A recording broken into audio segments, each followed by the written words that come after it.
बिस्मिल्लाहिर्रहमानिर्रहीम। अस्सलाम वालेकुम नाज़रीन, टॉक टुडे में खुश आमदेद। मैं हूं एहतशाम रहमान।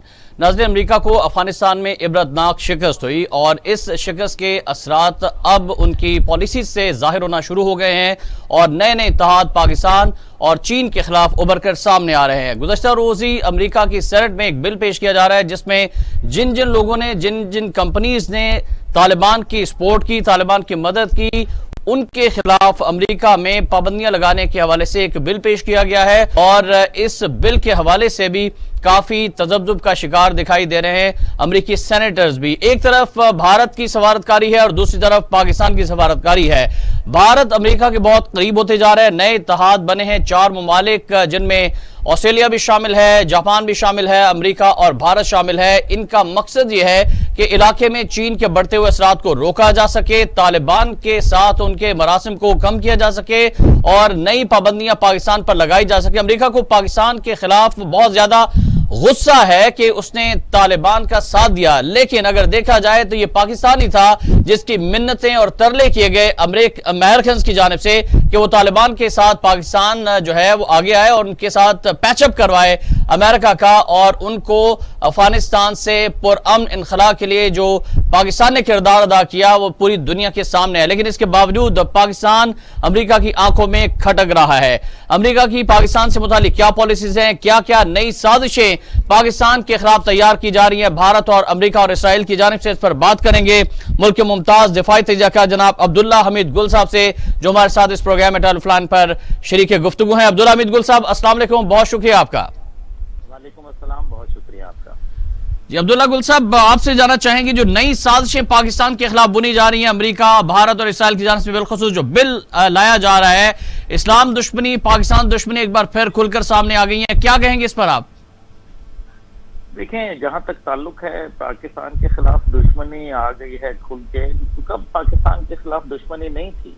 जब कुरान मजीद कह देता है कि यहूद और नसारा तुम्हारे दोस्त नहीं हो सकते, तो फिर जाहिर है कुरान मजीद की बात को हम तस्लीम क्यों नहीं कर लेते? बेशक। इसका मतलब है कि हमें पहले तो अपने ईमान को जरूर दोबारा देखना पड़ेगा। बाकी ये है कि ये डिप्लोमेसी होती है, इसके अंदर बहुत सारे अप्स एंड डाउन्स आते हैं।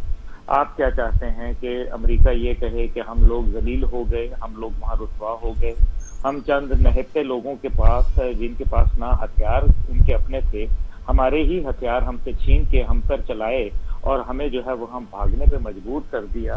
तो ये वो बातें हैं जो जाहिर है वो एक सुपर पावर की हैसियत से, या कोई भी आज शख्स, आप मुझे बताएं कौन ऐसा शख्स है जो अपना गलती को तस्लीम करता है?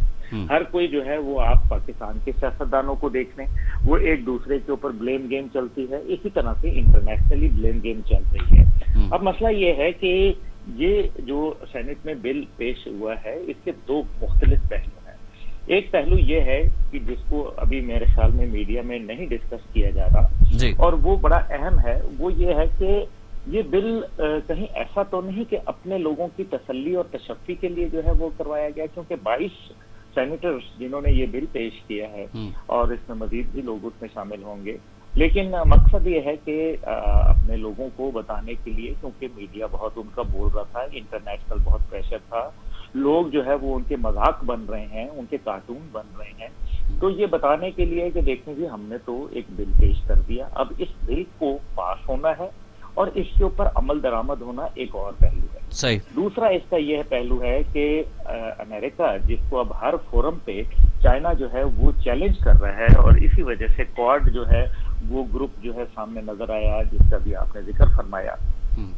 अब ये इसलिए किया जा रहा है क्योंकि चाइना जो है वो एक उभरती हुई सुपर पावर के तौर पर एक बहुत मजबूत और मुस्तहकम अंदाज में अपना किरदार अदा कर रहा है। लेकिन हमें कुछ मामलात अपने भी देखने पड़ेंगे जी। हमें ये देखना पड़ेगा कि बाइडन साहब तो फोन नहीं करते, उसकी पीछे वजूहात मेरे ख्याल में किसी सेकंड की चुप्पी नहीं है, लेकिन एक तवील अरसा, तकरीबन 9 महीने से ज्यादा, शी जिनपिंग साहब ने हमारे वजीर आजम से बात क्यों नहीं की? क्या वजह है कि एक डिबेट चल रही है मीडिया के ऊपर भी और खुद एक सिफारतकारी के हवाले से भी, जिसके अंदर चीन की नाराजगी पाकिस्तान के हवाले से और मौजूदा हुकूमत और सीपैक अथॉरिटी के हवाले से बहुत सारे सवालात। तो अब्दुल्ला गुल साहब, शी जिनपिंग साहब हमारी हुकूमत से क्यों नाला हैं, क्यों नाराज हैं? शी जिनपिंग साहब की बुनियादी वजह जो है वो है सीपैक के ऊपर पाकिस्तान का जो मौजूदा इस टाइम पे हुकूमती जो उनका एक अमल है। आपको पता है अब्दुल रज़ाक दाऊद साहब ने एक इंतहाई गैर जिम्मेदाराना बयान दिया, उसके बाद जो है वो मामला ठंडे हुए, फिर जनरल आसिम सलीम बाजवा साहब के हवाले से उनके तहफ़्फ़ुज़ात थे और फिर ज़ाहिर है उनकी रजा से मुझे इसमें कहने में कोई बिल्कुल फर्क नहीं पड़ता कि चाइना ने बाकायदा जो है वो इसके अंदर एक किरदार अदा किया जिससे जनरल आसिम सलीम बाजवा को घर जाना पड़ा। लेकिन अभी भी जो है वो मामलात जो है वो सुस्त रवि के शिकार हैं। चीन के ऊपर उनकी कंपनियों के प्रेशर हैं, उनके ऊपर उनके फाइनेंशियल इंस्टीट्यूशन के प्रेशर हैं। वो कह रहे हैं कि सीपैक का जो प्रोजेक्ट है और बेल्ट एंड रोड इनिशिएटिव है जिसके ऊपर बिलियंस ऑफ डॉलर जो है वो चाइना इन्वेस्ट कर चुका है, उसके अंदर अफगानिस्तान के अंदर एक बहुत बड़ा किरदार है, क्योंकि अफगानिस्तान गेटवे है सेंट्रल एशिया का। जिस तरह से अफ्रीका के अंदर बाकायदा उन्होंने रिसोर्सेज को टैप किया है और मुख्तलिफ ममालिक के जो रिसोर्सेज थे, जो नेचुरल जराए जो नेचुरल रिसोर्सेज थे, उनको चाइना ने खरीद कर लिया। और इसी तरह से वो सेंट्रल एशिया में जाना चाहता है जहां दुनिया के 90% मादनियात मौजूद हैं। तो इसलिए चाइना के लिए तो डू एंड डाई का मामला है। और जाहिर है उसके अंदर अगर हुकूमती रेड टेपिज्म का वो शिकार होंगे और फिर जो सिक्योरिटी के हवाले से जो कंसर्न यहाँ डेवलप हुए, आपको मालूम है कि शेख रशीद साहब ने पहले बयान दिया कि ये दहशतगर्दी नहीं है दासू वाला वाकया, जबकि चीनियों ने कहा कि ये दहशतगर्दी है। अगले दिन हमें तस्लीम करना पड़ा, जब उन्होंने शवाहिद पेश किए तो आपको तस्लीम करना पड़ा। इसमें देखें बात यह है कि आप जो बड़ी ताकतें होती हैं उनके साथ आप तो लाल से काम नहीं लेते, आप उनके साथ फेक गुफ्तगू करते हैं। यही बात अमेरिका की भी। अच्छा अब्दुल्ला गुल साहब, खता कलामी की माजरत, आपने अपनी गुफ्तगू के आगाज में बिल्कुल दुरुस्त फरमाया कि कुरान पाक में वाज़ेह तौर पर फरमाया गया है कि यहूद और नसारा कभी भी हमारे दोस्त नहीं हो सकते। हमने देखा है इसमें कि इंडिया हो, इजराइल हो और अमेरिका हो, इन्होंने पाकिस्तान के खिलाफ हमेशा साजिशें ही की हैं। हमारी हुकूमत की जानिब से इस बात पर क्यों अमल नहीं किया जा रहा? कुरान पाक में वाज़ेह तौर पर इरशादात हैं, लेकिन आपने कहा कि शायद ईमान के अंदर कुछ कमी है। बिल्कुल हुक्मरानों के अंदर ऐसा दिखाई देता है कि वो फिर जो है वो अमेरिकन की तरफ जाने की कोशिश करते हैं। अपनी खारजा पॉलिसी के हवाले से अगर हम बात करें तो उसमें आपको क्या क्या झोल दिखाई देते हैं, किस किस्म की कमियां कोताहियां दिखाई देती हैं, और आप नहीं समझते कि हमारी खारजा पॉलिसी भी कुरान पाक की इन आयात को मद्देनजर रखकर बनाई जानी चाहिए? देखिए, हम इस्लामी जमहूरिया पाकिस्तान है, जिसको अंग्रेजी में कहते हैं ना, अ leopard can not hide it's spots. जो एक तेंदुआ होता है उसके जो धब्बे पड़े होते हैं जिस्म पे, वो छुपाए नहीं जा सकते। बिल्कुल सही। पाकिस्तान एक शेर है और अल्हम्दुलिल्लाह शेर के ऊपर जो उसका नक्शा बना हुआ है वो हम छुपा नहीं सकते। अब मसला ये है कि खारजा पॉलिसी के हवाले से देखा जाए तो आप ज्यादातर तो खारजी पॉलिसी बनाते हैं, आप तो मगरब को खुश करना चाहते हैं। आप एंटनी ब्लिंकन का अभी आज से तकरीबन कोई हफ्ता पहले जब उन्होंने बल्कि 1.5 हफ्ता पहले जब स्टेटमेंट दी पाकिस्तान के हवाले से, जिसमें बाकायदा एक डिक्टेशन दी गई, और उसको अगर आप देख लें और उसके बाद वजीर आजम साहब की दुशंबे की स्पीच देख लें तो आपको पता चलेगा कि एंटनी ब्लिंकन साहब बोल रहे थे। इसलिए एब्सोल्युटली नॉट है या एब्सोल्युटली यस है, ये तो हमें फैसला करना पड़ेगा। अभी बहरहाल हम इस मामले को साइड पे रखते हैं, हम बात करते हैं खारजा पॉलिसी के ऊपर। खारजा पॉलिसी पे अगर आप गौर फरमाएं तो अभी वजीर जो खारजा हैं उनका बयान आया कि हम अमेरिका से दोबारा मामलात को उस्तवार करने की कोशिश कर रहे हैं। तो बात यह है कि आपने सिफारतकारी रोकी क्यों थी जो आपको दोबारा उस्तवार करने की पेश आई? आपको सिफारतकारी, आप तो अभी भी अमेरिका गए हुए थे, आप तो सब काम कर रहे थे। तो फिर सिफारतकारी के अंदर देखे ना, मैं यही आपसे गुजारिश पहले भी आपको गालिबन एक प्रोग्राम में मैंने आपसे कहा था जी कि वो लोग जो पाकिस्तान आए, जो उनको इनखला में मदद दी, जो 20,800 लोग 432 फ्लाइटों के जरिए पाकिस्तान आए, क्या किसी ने आपसे रिक्वेस्ट की थी? तो फिर आप जो है वो बेगानी शादी में क्यों दीवाने हो रहे थे? आपको किसने बोला था? और अगर वो लोग यहाँ आए थे और आपने उनको फैसिलिटेट करके पाकिस्तान से बाहर जाने के अंदर मदद दी और उनको यहाँ आपने मेहमान नवाजी की, गो के ये एक बहुत अच्छा इकदाम था, लेकिन उसके बदले में कुछ गिव एंड टेक होना चाहिए था। क्या उस टाइम पे हमारी खारजा पॉलिसी सो गई थी? क्या उस टाइम पे हमें FATF के ऊपर उनसे कुछ निगोशिएट करना चाहिए था? क्या ये बात अमेरिका के जो दरमियान में आपने पहले वहां से काबुल से उठा के आप उनको ले गए वहां कतर के अंदर दफ्तर बनाने में, क्या पाकिस्तान ने मदद की थी या अमेरिका ने तालिबान को तब कतर में दफ्तर बना के दिया था? सही, तो दुनिया में सबसे पहले तो अमेरिकन ने तालिबान को दफ्तर भी बना के दिया और बाद में दोहा एग्रीमेंट को एक्सेप्ट करने का मतलब यह है कि उन्होंने तालिबान की रिजीम को, तो सबसे पहले अब्दुल्ला गुल साहब पाबंदियां तो अमेरिकन को खुद अपने ऊपर लगानी चाहिए ना, कि तालिबान से बातचीत उन्होंने खुद शुरू की। कह रहे हैं कि इंडिविजुअल, जो आपने बयानिए में अपने बोला कि इंडिविजुअल्स और वो ममालिक जिन्होंने तालिबान को मदद की, ये बहुत खूबसूरत बात है। ये तो अमेरिकनों ने लाख रुपए की बात कही है। अब उसकी वजह यह है कि अमेरिका ने 780 मिलियन US$, ये उनकी वेबसाइट पे मौजूद है, जिसमें उन्होंने ये एतराफ किया कि हाँ, हमने तालिबान को जो कंटेनर हम पाकिस्तान के जरिए जो भेजा करते थे अफगानिस्तान के अंदर, वो कंटेनरों की मद में फी कंटेनर जो है हमने $2000 जो है वो तालिबान को दिए। तो सबसे बड़ी जंग को फंड तो आपने खुद किया। आप क्या बात कर रहे हैं? आप ये बताइए कि $2.26 ट्रिलियन जो उन्होंने खर्च किए, जिसका वो एतराफ कर रहे हैं अफगानिस्तान के अंदर, उसके अंदर $700 मिलियन टोटल अफगानिस्तान का खर्च हुआ। तो बाकी पैसा कहाँ गया? करप्शन की नजर हो गया। आज जनरल मार्क मिली जो है वो क्या कह रहे हैं? अशरफ गनी हेलीकॉप्टर में भर भर के ले गए डॉलर्स। वो भी, और नारकोटिक्स ट्रेड कहां से बढ़ गया? आप बताइए कि जब खुद इंटरनेशनल रिपोर्ट थी, आज मेरी इटली के सफीर से मुलाकात थी और उसके अंदर बड़ी अहम गुफ्तगू हुई।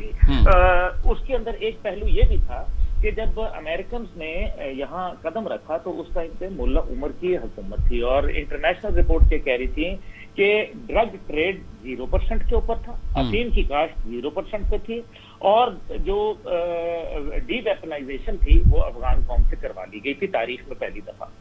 अब जब अमेरिकन छोड़ के जिस दिन गए हैं उस दिन 93% ऑफ दुनिया का जो नारकोटिक्स का ट्रेड था, जो मनुष्यात की जो तिजारत थी, वो अफगानिस्तान की सरजमीन से हो रही थी। भाई किसने आपको मना किया था कि आप उनकी जो पॉपी की ग्रोथ थी, जो अफीम की जो काश्त थी, वो क्या आपके जहाजों को नजर नहीं आती थी? आपके ड्रोनों को नजर नहीं आती थी? आपके सैटेलाइट को नजर नहीं आती थी? आपने क्यों नहीं उनको बमबारी का निशाना बनाया? इसलिए क्योंकि आप तो खुद उसके अंदर मुलव्विस थे। बिल्कुल, खुद अमेरिकन फौजियों के हवाले से भी ये स्टोरीज आती रही हैं अब्दुल्ला गुल साहब के अमेरिकन फौजी, अमेरिकन जर्नल्स तक जो है वो इस तरह की जो गैर कानूनी ट्रेड थी और मनशियात की स्मगलिंग, उसमें मुलव्विस रहे हैं।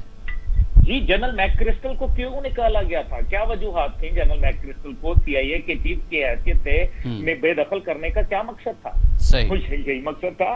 करप्शन में इन्वॉल्व थे। इसी तरीके से जो दीगर लोग थे, आज पाकिस्तान को कहते हैं कमाल ये है भाई, तुमने नेटो फोर्सेस बनाई, ISAF फोर्सेस बनाई, तुमने वहां दुनिया के बड़े बड़े ममालिक, कनाडा, बरतानिया, फ्रांस, जर्मनी, दीगर ये सारी सुपर पावर्स हैं, न्यूक्लियर पावर्स हैं, बरतानिया, ये सारे लोग वहां जाके बैठ गए लड़ने के लिए और आज कहते हैं कि जी पाकिस्तान जिम्मेदार है। जहन्नम में जाओ तुम, झूठ बोलते हो, तुम्हें शर्म भी नहीं आती।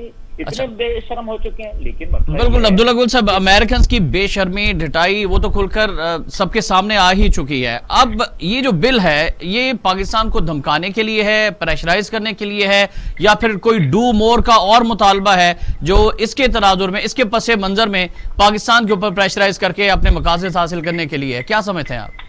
मैं आपको एक बात याद कराना चाहता हूँ। जी जी। मेरे वालिद जनरल हमीद गुल रहमतुल्लाह वो कहा करते थे कि 9/11, ये अगले दिन 9/11 के बिल्कुल अगले दिन उन्होंने CNN पे बोला था जी जी कि 9/11 बहाना है, अफगानिस्तान ठिकाना है और पाकिस्तान का न्यूक्लियर निशाना है। बिल्कुल सही, बिल्कुल समझ आ गई मेरी बात? बिल्कुल सही। पाकिस्तान का न्यूक्लियर खटक रहा है भारत को, पाकिस्तान का न्यूक्लियर खटक रहा है इसराइल को, क्योंकि वो ये कहते हैं कि जो देता था दवाई दिल वो तो दुकान बढ़ा गया, अमेरिका बहादुर यहाँ से खित्ते से रुखसत हुआ, अब हमारा तो पाकिस्तान जो है जीना हराम कर देगा, क्योंकि न्यूक्लियर रियासत है, आलम इस्लाम की वाहिद सुपर पावर है। अब ऐसी सूरत हाल के अंदर उनको खतरात है। देखें, इसराइल के अंदर बकायदा उनकी मजहबी किताबों में लिखा है कि एक आग की दीवार होगी और जेरूसलम को जो है वो चारों तरफ से घेर लेगी, और आग की दीवार तो न्यूक्लियर क्रिएट करता है और न्यूक्लियर पाकिस्तान के पास है। हिंदुस्तान को मौत पड़ी हुई है, क्योंकि हिंदुस्तान ये सोच रहा है कि जो उनका objectives higher than their life जो थे अफगानिस्तान में, वो तो नीस्तो नाबूद हो गए तालिबान की हुकूमत आने से। अब उनको जो है वो मौत पड़ी हुई है। अब मसला ये है कि वो ये कहते हैं कि पाकिस्तान जो है वो उसको डीन्यूक्लियराइज किया जाए, पाकिस्तान के किसी तरीके से सैंक्शंस लगा के कोई, आप देखें इससे नतीजा क्या निकलेगा। तो IMF के जरिए से, FATF के जरिए से भी पाकिस्तान पर दबाव डालने की कोशिश मजीद की जा सकती है, पाकिस्तान को मईशत के हवाले से कमजोर करके और दबाव डालकर भी आप समझ सकते हैं कि वो इस तरह के अपने नापाक मंसूबों के लिए कोई नई हिकमत अमली तैयार कर सकते हैं। देखें, आसिफ जरदारी साहब जब सदर पाकिस्तान थे तो कहते थे कि $100 बिलियन जो है वो दे दें। आपको याद होगा मेमो गेट स्कैंडल। जी जी बिल्कुल, बड़े सहाफी हैं, हुसैन हक्कानी साहब, जी जी हक्कानी। तो क्या वो उसका लुब्बे लुबाब क्या था? उसका खत का लुब्बे लुबाब ये था कि जनाब आए पाकिस्तानी फौज के साथ दो दो हाथ करें, उसके बदले में $100 बिलियन दें और न्यूक्लियर आप ले जाएं। अब यानी अपने ही गिराते हैं नशे मन पर बिजलियां, और ये काम जो है वो माजी की दोनों हुकूमतों ने किया है, दोनों बड़ी सियासी जमातों की हुकूमतों ने।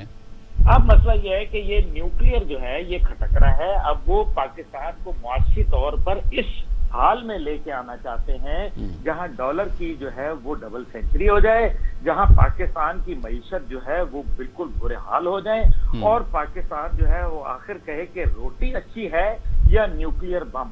तो ये है असल कहानी इसकी, वरना कोई ऐसी बात नहीं है। उनको मतलब आर्म ट्विस्टिंग जो है वो शुरू हो चुकी है अमेरिकन की जानिब से इस शिकस्त के बाद, और पाकिस्तान को मजीद उसके गिर्द घेरा तंग करने के लिए अब देखें 4 ममालिक का इत्तेहाद बन गया। अमेरिका में जब नरेंद्र मोदी जाता है तो फिर वो दोबारा जप्पी डालने की कोशिश करता है जो बाइडन से, लेकिन जो बाइडन को भी उसके समय, लेकिन इसके बावजूद भी ये सारे लोग जो हैं वो पाकिस्तान दुश्मनी में, इस्लाम दुश्मनी में एक साथ हैं, इकट्ठे हो रहे हैं। इनमें ऑस्ट्रेलिया भी शामिल हो गया, जापान भी शामिल हो गया। तो अब हमारी खारजा पॉलिसी जो है उसकी ऊपर काफी उंगलियां उठ रही हैं। आपने भी काफी तनकीद की है। शाह महमूद कुरैशी साहब, आप समझते हैं कि सही तरह से परफॉर्म नहीं कर पा रहे? तो आप क्या बात कर रहे हैं? शाह महमूद कुरैशी साहब, आपको मैं याद करा दूं, मुझे तो याद है सब जरा। ये शाह महमूद कुरैशी साहब वही नहीं थे जो कहीं पीपल्स पार्टी के अंदर वजीर थे और जो ये कहते थे जब ड्रोन हमलों की इजाजत दी गई और उसकी कंटिन्यूटी की इजाजत दी गई, तो क्या वजीर खारजा उस टाइम पे कहीं शाह महमूद कुरैशी साहब तो नहीं थे? बिल्कुल, हमें याद है सर, जब हिलरी क्लिंटन साहबा के साथ ये हाथ भी मिलाया करते थे और उस पर बड़ी तनकीद भी हुई थी। जी जी जी जी। तो शाह महमूद कुरैशी साहब देखें, 2-3 हमारी होते हैं जो बड़े मंजूर नजर होते हैं मगरिब के। एक वजारत खजाना जो मेरा नहीं ख्याल कि कभी भी पाकिस्तान के कंट्रोल में रही, दूसरी जो है वो वजारत आपकी खारजा, और तीसरी जो है अब कुछ अरसे से वजारत दाखिला जो है वो आपके बहुत मंजूर नजर लोगों को मिलती है। और उनकी जो क्या कहते हैं इजाजतनामे हैं वो बहुत उसके अंदर बड़े बड़े लोगों के हाथ होते हैं। बहरहाल इसको हम साइड पे करके बात करते हैं। हमें देखना है कि पाकिस्तान को इस टाइम पे एक खारजा पॉलिसी ऐसी मुरतब करनी पड़ेगी। करना क्या है हमें? बिल्कुल सही, करने के काम क्या है? खित्ते के अंदर बदलते हुए हालात को मद्देनजर रख के, चाइना की पॉलिसी को सामने रखते हुए हमें अपनी खारजा पॉलिसी मुरतब करनी पड़ेगी। हमें गुड और बैड में कैसे हम जो है वो बैलेंस करें। मसला यह है कि आप कहें कि नौजुबिल्ला अल्लाह और शैतान के हवाले से बैलेंस करें, आप नेकी और बदी को बैलेंस करें, यानी कि आप भी ठीक कह रहे हैं और आप भी जो है वो मुनासिब बात कर रहे हैं। वो खुदा के ऐसा कभी नहीं हो सकता। बिल्कुल, इब्लीस से याराना भी और खुदा को सजदा भी, ये दोनों चीजें नहीं चलेंगी। बिल्कुल, मुनाफिकाना पॉलिसी जो है वो उसको खत्म करना पड़ेगा, खुलकर बात करनी पड़ेगी, क्लियर बात करनी पड़ेगी अमेरिकन से। बिल्कुल, आपको उनको दो टोक। देखें, अमेरिकन हमेशा अपने फ्रेंड्स को मारते हैं, मसला ये है। कभी भी दुश्मन को अमेरिका नहीं मारता। जहां भी दुश्मन उनके सामने खड़ा हो गया, अमेरिका वहां भाग गया। बिल्कुल सही। मिसाल ले लें, सोमालिया की मिसाल देख लें, जहां लोग अफगानिस्तान के अंदर देख लें, जहां दुश्मन खड़ा हो गया तो अमेरिका भाग गया। और अमेरिका आएगा, इस खित्ते में दोबारा आएगा, अफगानिस्तान के पास आएगा, अभी भी यूनाइटेड नेशन के जरिए, कभी कतर के जरिए, कभी यूरोपियन यूनियन के जरिए सहारा लेके वो इनको फाइनेंस करेगा। और उसके बाद दहशतगर्दी का जो जंग, वो उससे कोई पूछे तो सही कि यार तुम दहशतगर्दी की जंग लड़ने आए थे, तुम्हारे होते हुए दाइश जो है, तुम कहते थे, तुम्हारे जनरल मलन कहते थे, तुम्हारे जनरल मैक्रिस्टल कहते थे, तुम्हारे जो है वो जनरल मैकेंजी कहता था, सारे क्या कहते थे कि हमने दाइश को एलिमिनेट कर दिया है, तो सही। दाइश तो मौजूद है। तो तुम बताओ कि तुम कहाँ गए, कहीं नहीं, क्या लाए, कुछ नहीं। मसला ये है कि तुम अपनी जो गुनाह है और जो सही। तुम्हारी अपनी बदकारियां और तुम्हारी अपनी कमजोरियां और तुम्हारी अपनी नाकामियां और बिल्कुल सही। जो नाकारा पॉलिसियां जो हैं, उसका मलबा पाकिस्तान। बिल्कुल सही। अब्दुल्ला गुल साहब, आपके कीमती वक्त का बहुत शुक्रिया। गुफ्तगू का निचोड़ ये है कि हमें अपनी खारजा पॉलिसी को असर नौ उसका जायजा लेना पड़ेगा। इस्लामी कवानीन और कुरान के मुताबिक जो है वो आलमी जो अपनी पॉलिसी है, खारजा पॉलिसी है, उसको मुतय्यन करना पड़ेगा। मुनाफिकाना पॉलिसी छोड़ना पड़ेगी। और चीन जो हमारा सबसे बेहतरीन दोस्त है, उसको जो हमने नाराज किया है अपनी पॉलिसीज की वजह से, चीन से ताल्लुकात को मजबूत बनाना पड़ेगा ताकि हम अमेरिका का, इंडिया का और इसराइल की साजिशों का मुकाबला कर सके। अब्दुल्ला गुल साहब का एक बार फिर शुक्रिया। एक ब्रेक पर जाना नाज़रीन, ब्रेक से वापस आएंगे तो बात होगी बढ़ती हुई महंगाई के हवाले से। हमारे साथ रहिएगा।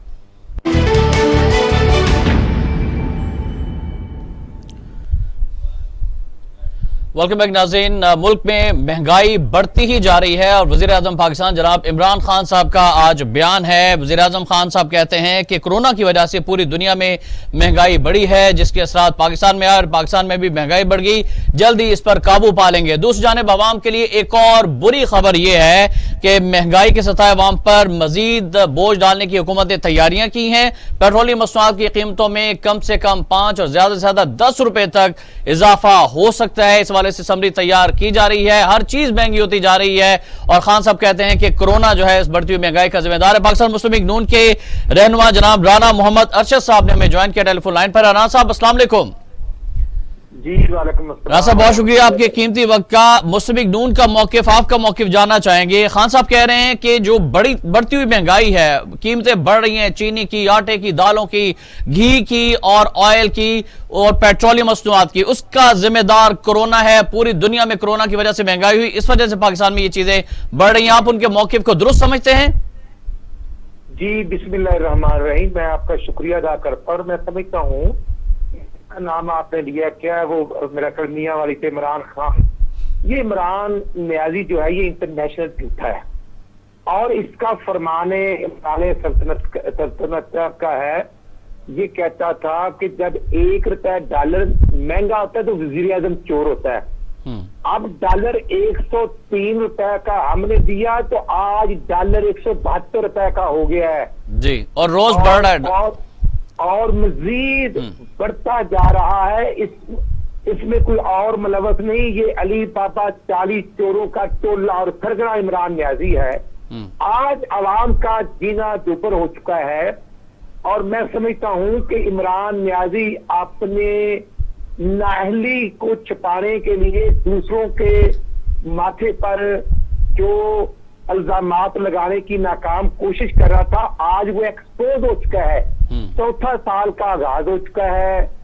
3 साल में इमरान न्याजी ने क्या दिया? आज मियां मोहम्मद नवाशी साहब ने फैसलाबाद डिवीजन से खिताब करते हुए जो कहा जी, मियां नवाशी साहब का जो बयानिया है, वोट की इज्जत, आइन की बालादस्ती, 22 करोड़ आवाम के हकूक का तहफ़्फ़ुज़ और वो पुराना पाकिस्तान जिसमें 100 रुपए की 2 किलो चीनी मिलती थी, वो पुराना पाकिस्तान जिसमें कैंसर और हेपाटाइटिस और डेंगू के मरीजों मुफ्त इलाज मियां शबाशी साहब करते थे।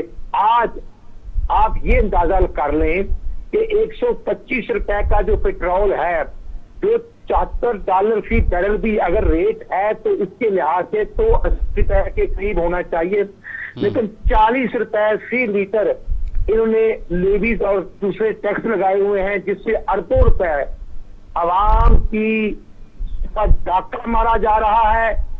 पिछली डेट का आप देखें कि जो पेट्रोल की कीमत में इजाफा हुआ है जी, वो ओगरा ने तो 1 रुपए की समरी मूव की और ये बादशाह सलामत अजीब मंतक है कि ओगरा 1 रुपए की सिफारिश करता है तो इन्होंने 5 रुपए पेट्रोल फी लीटर। राना साहब, खान साहब कहते हैं कोरोना है, लेकिन दूसरी जानिब IMF से हमने एक और किस्त भी लेनी है और IMF की जानिब से ये शर्त रखी गई है कि आपने चीनी, आटा, दाल, बिजली पर सब्सिडी खत्म करनी है। अवाम की चीखें निकल गई हैं राना साहब, अवाम रोने पर मजबूर हो गए हैं। जितने टैक्सेस लगा दिए गए, कम से कम 1500 रुपए तो बिजली के बिल पर हर गरीब आदमी को टैक्सेस देने पड़ते हैं। तो बताइएगा कि अब कौन निजात दिलाएगा इस बढ़ती हुई महंगाई से अवाम को? ओके, शाम साहब, मियां नवाज साहब के दौर में 2500 रुपए की डीएपी की बोरी थी, 500 रुपए सब्सिडी मिलती थी जी। आज 7000 रुपए की डीएपी की बोरी हो चुकी है। मियां नवाज साहब के दौर में पुराने पाकिस्तान में 5 रुपए 35 पैसे का बिजली का यूनिट मिलता था एक जिम्मेदार को, और आज वो 15 रुपए से ज्यादा उसका रेट हो चुका है, और वही यूनिट 7 बजे से लेकर 11 बजे तक 26 रुपए में जिम्मेदार को मिल रहा है। और आप ये बताएं कि तेल महंगा, पेट्रोल महंगा, 16 दफा ये मेडिकल की कीमतों में इजाफा कर चुके हैं, कोविड जिम्मेदार नहीं। हकीकत में जो 25 जुलाई 2018 को आपके सिस्टम को अपनी नींद चलाकर ये कोविड-18 की शक्ल में इमरान नियाजी ही पाकिस्तान की तरक्की को खा गया है। मियां नवाज साहब के दौर में 5.8 ग्रोथ रेट था, और इस नायक के दौर में 2019 में 1.9 पे आया, फिर कोविड के बाद वो 0.4 तक गया, नेगेटिव चला गया। और मैं अर्ज करना चाहता हूं कि पाकिस्तान के रुपए की ही वैल्यू जो हुआ है, 100 रुपए का नोट जो 70 रुपए का रह गया, इसका जिम्मेदार कोई और नहीं, इमरान खान। बिल्कुल सही सर, आप कह रहे हैं कि खान साहब जिम्मेदार है, उनकी नेग्लिजेंस है, उनकी हुकूमत में वो सलाहियत नहीं है और वो IMF के दबाव में है, लेकिन अवाम जो है वो अब अपोजिशन जमातों की तरफ देख रहे हैं ना। पार्लियामेंट के अंदर अपोजिशन जमातों का क्या रोल है, सड़कों पर अवाम के लिए, अवाम के हुकूक के लिए मुस्लिम लीग नून क्यों बाहर नहीं आ रही? दूसरी जानिब अपने इख्तलाफात के अंदर आप लोग घिरे हुए हैं, मुकदमात में घिरे हैं, तो अवाम की रहनुमाई कैसे करेंगे? हम साहब, हम under the supervision, under the leadership Mian Mohammad Nawaz, हम सब इकट्ठे हैं। मियां नवाज जो है वो मियां शबाशी साहब के भी लीडर हैं, वो मरियम बीबी के भी लीडर हैं, वो हमजा शबाशी के भी लीडर हैं, वो राणा सनाउल्लाह खान के भी लीडर हैं, और हम सब के भी लीडर हैं। ये कोई दो राय नहीं। हमारा बयानिया है शफाफ election, fair and free election, और कोई नहीं। और जो मियां शबाशी साहब ने 2019 में जो पार्लियामेंट के इजलास में कहा था कि मुसाके मशीयत करें, डॉलर को कंट्रोल करें, महंगाई को कंट्रोल करें, तो ये नलायकों ने कहा हमसे एनआरओ मांगते हैं। इमरान नियाजी, तुमसे किसने एनआरओ मांगा? तुमने एनआरओ अपनी हकीकी को हकीकी सिस्टर को दिया। 2004 से उसकी अरबों रुपए के जो प्रॉपर्टीज न्यूयॉर्क में निकली, आपने उसको एनआरओ दिया, आपने जहांगीर तरीन को एनआरओ दिया, और हकीकत में आपने खुद एनआरओ लिया। अब इमरान नियाजी एक्सपोज हो चुका है। आप देखिए, नवाज साहब के दौर में 4 रुपए की रोटी थी, आज 12 रुपए की रोटी हो चुकी है, 15 रुपए का नान भी है। और सरिया जो मियां शबाशी साहब और नवाज साहब के दौर में, वो आप ये देखें कि जो 65 से 70 रुपए किलो था, 200 रुपए किलो क्रॉस कर चुका है। सीमेंट की बोरी 450 रुपए की थी, वो भी 700 रुपए में पहुंच चुकी है। अली बाबा 40 चोरों ने। अच्छा, इसमें राणा साहब, इसमें कोई जो है वो इबाम नहीं है। बिल्कुल, अगर फेयर एनालिसिस किया जाए तो आप बिल्कुल दुरुस्त फरमा रहे हैं कि आज से 5 साल पहले जहां का पाकिस्तान था, जो पुराना पाकिस्तान जहां पर कीमतें थी, आज उससे डबल ट्रिपल रेट आगे जा चुके हैं। हुकूमत की जानिब से यह कहा गया कि हम गरीब आवाम को घर देंगे और दूसरी जानिब 20 लाख रुपए तक कर्जा देंगे, लेकिन आप बिल्कुल दुरुस्त फरमा रहे हैं कि जो सीमेंट की बोरी है, जो हमारी कंस्ट्रक्शन इंडस्ट्री है, वो इतनी ज्यादा अशिया महंगी हो चुकी है कि एक गरीब आदमी 20 लाख रुपए में जमीन खरीदे या फिर घर बनाए, वो कैसे घर बनाएगा? ये तमाम के तमाम जो दावे हैं, आप इस पर भी जरा फरमाइएगा कि हुकूमत जो है वो दावे तो बहुत करती रही, लेकिन उसको अमली शक्ल क्यों नहीं दे सकी? श्याम साहब, मैं आपके टीवी चैनल का शुक्रिया अदा करता हूँ। इमरान खान ने खुद कहा था 1 करोड़ नौकरी, मेरे भाई 2.5 करोड़ लोगों को बेरोजगार कर दिया। इमरान नियाजी कहता, माजरत से मुनासिब नहीं, रियासत मदीना का नाम लेना। रियासत मदीना तो सादक और अमीन अगर पूरी दुनिया में कोई था या रहे या हैं तो वो हजरत मोहम्मद सल्लल्लाहु अलैहि वसल्लम थे। बेशक, और बेशक। ये 325 कनाल के घर में रहता है। घर किसने दिया? मतलब ये मुसलमान घरानों में ऐसे नहीं होता। और उसको रेगुलर कर दिया गया 12 लाख रुपए लेकर वो डैम की रखवाले में। मैं समझता हूँ कि आज पूरे पाकिस्तान में इंक्रोचमेंट के नाम पर लाखों लोगों के घर गिरा दिए गए। 50 लाख इन्होंने घर देने थे, तो एक घर भी ये चौथे साल में एक घर भी किसी को नहीं दे सके, एक्सपोज हो गए हैं। मेरे मुल्क की तरक्की कहां पर गई। अच्छा, वो तो राणा साहब बिल्कुल एक्सपोज हो गए, लेकिन नहीं करना चाहते जी। आज इससे इंडियन प्रेसिडेंट बात नहीं करना चाहते। आज ये मेरे एटमी पाकिस्तान की तौहीन है। कहाँ इंडियन प्रेसिडेंट या प्राइम मिनिस्टर चलकर आते थे। अल्हम्दुलिल्लाह मियां नवाज शरीफ की क़यादत में 28 मई 1998 को पाकिस्तान एटमी ताकत बना और पाकिस्तान एशियन टाइगर बन रहा था। मेरे पाकिस्तान को नजर लग गई। मैं समझता हूँ जो 80,000 पाकिस्तानी दहशतगर्दी में शहीद हुए, तो 10,000 से ज्यादा अफवाज पाकिस्तान के बहादुर बेटे शहीद हुए। बिल्कुल सही, वो तो पूरी कौम जो है वो उन शोहदा को सलाम पेश करती है। लेकिन जिस तरह से वाजपेयी और यहाँ पर नरेंद्र मोदी आए थे, उस पर तो काफी एतराजात भी उठाए जाते हैं ना मियां साहब के ऊपर, कि वो किस तरह से पाकिस्तान के मुफादात का सौदा किया गया। ये एक अलग बहस है। शाम साहब, ये न्याजी जब कौमी असम्बली में कहता है कि मोदी मेरा फोन नहीं सुनता, तो मेरे 22 करोड़ आवाम की तहीन होती है। मेरे एटमी पाकिस्तान रखने वाले पाकिस्तान की तहीन है। प्राइम मिनिस्टर पूरे पाकिस्तान का प्राइम मिनिस्टर होता है। हमें मोदी को फोन करना भी नहीं चाहिए ना। जी, हमें करना भी फोन नहीं चाहिए। आज मैं राणा साहब मैं मेरी रहनुमाई फरमाइएगा, इल्म में इजाफा फरमाइएगा। जो इत्तेहाद बना था ऑपोजिशन जमातों का, वो इसी मकसद के लिए बना था ना कि अवाम को महंगाई से निजात दिलाएंगे, हुकूमत की गलत पॉलिसियों से निजात दिलाई जाएगी। लेकिन मुझे तो वो कहीं इत्तेहाद दिखाई नहीं दे रहा। तितर बितर है, मुंतशिर है। खुद मुस्लिम लीग नून के अंदर जो है वो मुख्तलिफ भांत की बोलियां बोली जा रही हैं। कोई मुझे बताइएगा कि कौन है जो आगे आएगा, जो लीड करेगा। हमने नहीं देखा कोई मिलियन मार्च नून लीग की जानिब से ऐलान किया गया हो बढ़ती हुई महंगाई और सुनामी के खिलाफ। जी श्याम साहब, आप देखिए संडे को मियां मोहम्मद शबाशी साहब सदर पाकिस्तान मुस्लिम लीग ने रावलपिंडी में जलसा किया, और हमने 16 अक्टूबर को फैसलाबाद में राणा सनाउल्लाह खान साहब के शहर में पीडीएम का जलसा हो रहा है। तारीखी जलसा होगा इंशाल्लाह। महंगाई, बेरोजगारी, लाख कानूनियत के खिलाफ हम अल्हम्दुलिल्लाह हम कानून के दायरे में रहकर रोडों पर हैं। असेंबलियों के अंदर हम महंगाई के खिलाफ सरापा हैं। आज भी कौमी असम्बली में, आज भी सूबाई असम्बली में जो मैं समझता हूँ बात हुई है। लेकिन हम इमरान नियाजी नहीं है कि हम शहरों का घिराव करें, हम रोड ब्लॉक कर दें। हम तब लाहौर को ब्लॉक किया था तो एक मासूम बच्चा शादरे चौक में एम्बुलेंस में अल्लाह को प्यारा हो गया था।